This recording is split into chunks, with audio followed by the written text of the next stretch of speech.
Que la paix soit sur vous, chers frères et sœurs. On raconte qu'autrefois, un homme nommé Anas ibn Amir souhaitait épouser une femme belle qui plairait à tous les regards. Il se maria, mais lorsqu'il découvrit son visage, car il ne l'avait jamais vue auparavant, il la trouva noire et non pas belle. Il l'abandonna donc la nuit de leurs noces et la quitta, ce qui la blessa profondément.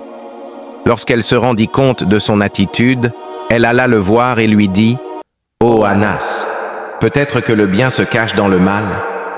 Il entra alors avec elle et compléta son mariage. Cependant, il conserva au fond de lui ce sentiment de mécontentement envers son apparence.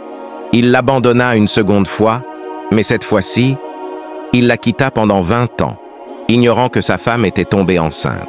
20 ans plus tard, il retourna en ville, là où se trouvait sa maison, et voulut prier.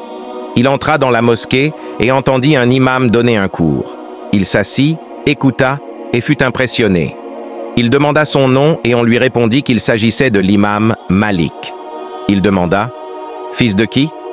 On lui répondit « Fils d'un homme qui a quitté la ville il y a 20 ans, nommé Anas. » Il se rendit compte alors que c'était son fils.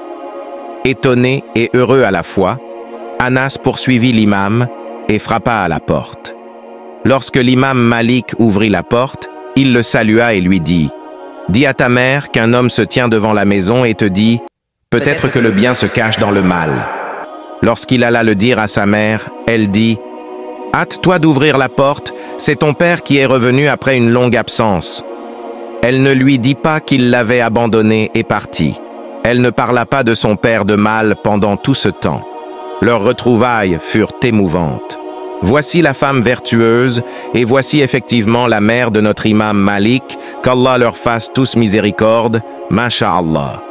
Si vous voulez vous marier, choisissez la plus pieuse que vous trouviez, et belle aussi si possible, afin d'être apaisé par son apparence et de vivre une vie dans l'obéissance à Allah et dans sa crainte.